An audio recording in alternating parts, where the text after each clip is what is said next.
Après être sorti quelque peu des problématiques qui jalonnent habituellement son cinéma, c'est-à-dire depuis ses tout débuts avec son premier film intitulé La vie des morts, Arnaud Desplechin revient aujourd'hui au fondement de son œuvre, avec Frères et sœurs.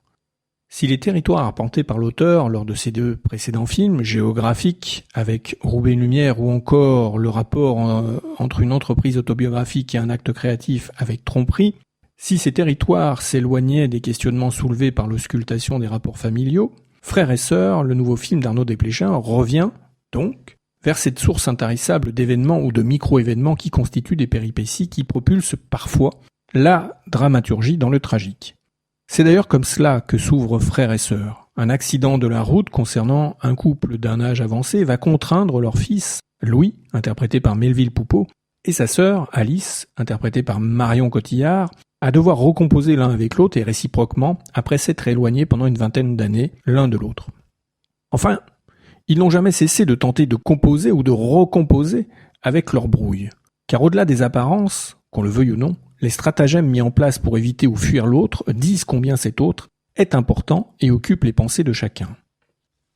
Cela se vérifie également par les professions qu'exercent le frère et la sœur. Louis est écrivain et Alice est comédienne. Ce que Louis écrit est indirectement et par la force des choses une manière d'échanger à distance avec sa sœur.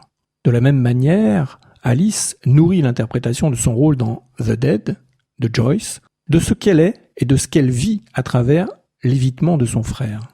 Les raisons de ce qui les a éloignés ne seront pas exposées dans la trame, mais, à l'évidence, la puissance des sentiments éprouvés par l'un et par l'autre, ou l'un pour l'autre, de même que leur nature, sont au centre du débat.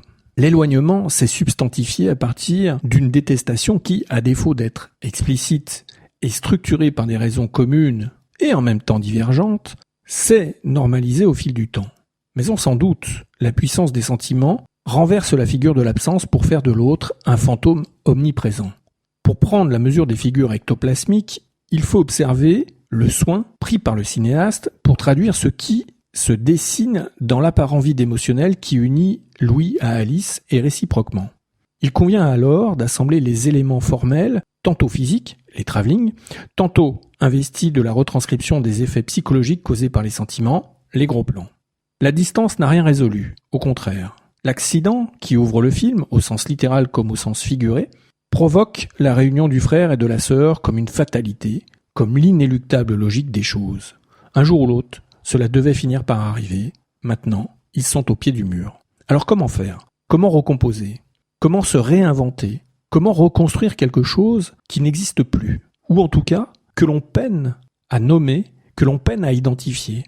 C'est à l'actrice, bien sûr, que reviendra le soin de fixer un nouveau cap qui, on s'en doute, ne pourra se soustraire au paradoxe des affects, mais qui laisse entrevoir la tâche qui attend Alice et Louis pour vivre en faisant abstraction d'une parenthèse affective de 20 années. Sans aucune certitude, d'ailleurs, puisque les sentiments échappent, comme nous le savons, à la raison pour dicter aux êtres des comportements irrationnels.